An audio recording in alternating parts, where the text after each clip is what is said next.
Hai, kami dari kelompok 5 akan membawakan materi tentang transformasi Sekolah Tinggi Global Nusantara menjadi Universitas Global Nusantara atau UGN.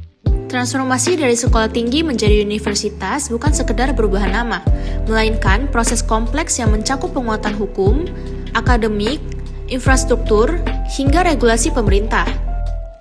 Di Indonesia, proses ini harus memenuhi berbagai syarat, seperti penguatan kelembagaan hukum melalui yayasan, visi jangka panjang dan kesiapan sumber daya manusia, kualitas dosen dan infrastruktur, dan akreditasi dari BAN PT dan evaluasi Kemendikbudristek.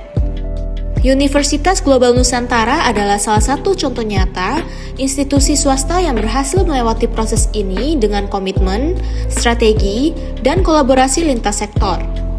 Transformasi UGN dimulai sejak awal berdirinya sebagai Sekolah Tinggi Global Nusantara pada tahun 2015. Langkah penting yang diambil adalah pendirian yayasan sebagai badan hukum. Yayasan ini menjadi dasar legal seluruh aktivitas kampus. Selanjutnya, dirumuskan visi, misi, dan tujuan jangka panjang. Studi kelayakan disusun untuk menilai yang pertama, kesiapan SDM, yang kedua, potensi keuangan, yang ketiga, kebutuhan pasar, keempat, ketersediaan infrastruktur. Tantangan awal yang dihadapi antara lain, yang pertama, kekurangan dosen tetap yang berkualifikasi S2 atau S3, yang kedua, fasilitas belajar yang belum ideal, yang ketiga, minimnya sumber daya keuangan. Namun, dengan optimisme dan kerjasama lintas pihak, UGN merancang strategi untuk meningkatkan kualitas dosen dan mempersiapkan program studi baru. Memasuki tahun keempat, UGN menghadapi tantangan baru. Yang pertama, pengetatan regulasi pendidikan tinggi. Yang kedua, kebutuhan akan akreditasi program studi yang lebih tinggi. Langkah strategis dilakukan, seperti yang pertama, mengajukan program studi baru sesuai kebutuhan pasar kerja. Yang kedua, meningkatkan kompetensi dosen melalui pelatihan dan studi lanjut.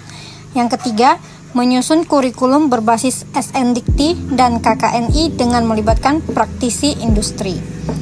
Kampus juga membangun gedung baru di atas lahan 2 hektar, lengkap dengan ruang kelas modern, laboratorium, perpustakaan, hingga area mahasiswa. Sistem administrasi digital mulai dikembangkan. Namun, tantangan tetap ada, terutama dalam hal pembiayaan pembangunan yang tinggi, manajemen keuangan kampus yang terbatas, rektor dan pengurus yayasan harus tidak menerima gaji selama beberapa bulan.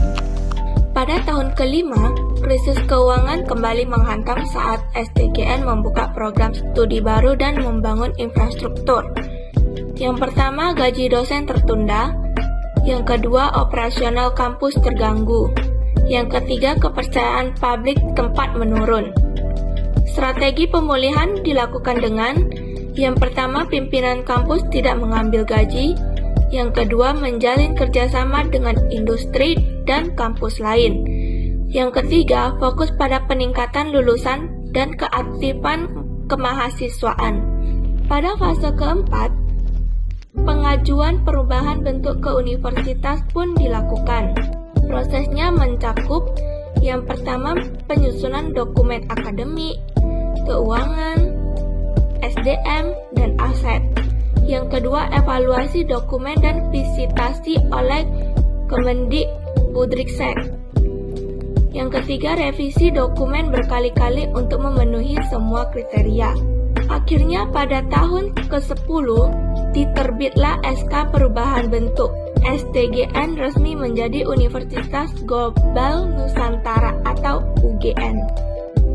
Setelah resmi menjadi universitas, UGN mulai menata ulang struktur organisasinya, yaitu dengan rektor baru diangkat dengan visi kepemimpinan kuat, dekan dan kaprodi ditunjuk sesuai fakultas, serta struktur yang lebih profesional diterapkan untuk mendukung operasional kampus.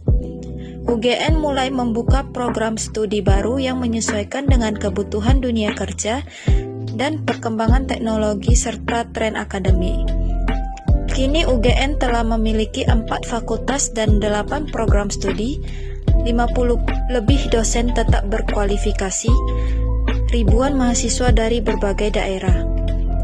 Status universitas juga membuka peluang kolaborasi baik secara nasional dan internasional, serta pendanaan riset dan pertukaran mahasiswa.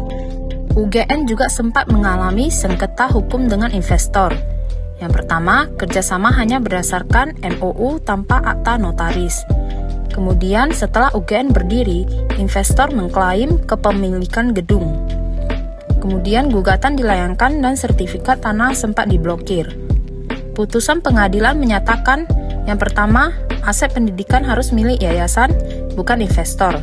Yang kedua, investor hanya berhak atas kompensasi, bukan aset fisik. Yang ketiga, yayasan diwajibkan membayar cicilan kompensasi. Pelajaran penting dari kasus ini adalah kerjasama pendidikan harus berbasis hukum, tertulis, dan sah. Kemudian, harus ada pemisahan jelas antara misi pendidikan dan kepentingan komersial. Transformasi UGN menunjukkan bahwa dengan visi yang kuat, komitmen tinggi, dan kerjasama semua pihak, sebuah sekolah tinggi swasta dapat tumbuh menjadi universitas yang legal, berdaya saing, dan profesional. Sekian dari